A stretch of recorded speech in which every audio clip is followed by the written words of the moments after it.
Patuloy na pinahahalagahan ng mga mananampalataya sa Santiago City ang palaspas bilang mahalagang simbolo ng pananampalataya tuwing Palm Sunday, kung saan kasabay nito ang panalangin na para sa kaligtasan, kalusugan at kapakanan ng kanilang pamilya.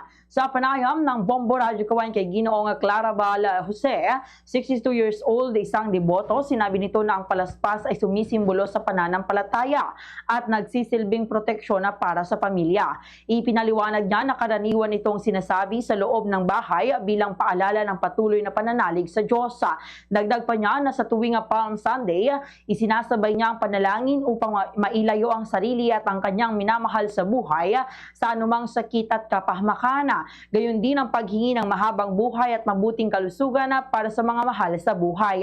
Samantala, ipinunto pa ng simbahan ng St. James the Apostle Parish Church na ang mataas na partisipasyon ng mga deboto sa mga gawain tuwing Palm Sunday ay patunay ng matibay na pananampalataya at pagpapahalaga sa tradisyon.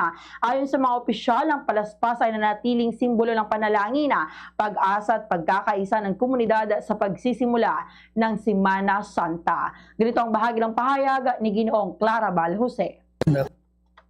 Katoliko talagang mahalaga ito. Ang mahalaga ay pagka may palaspas ka, talagang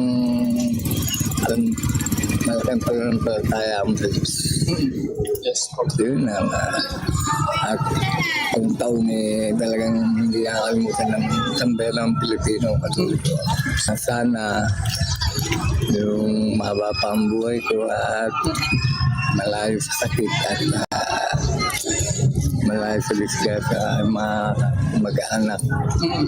Sana ginawa ka ng mga buhay. Sa Radyo Bombo!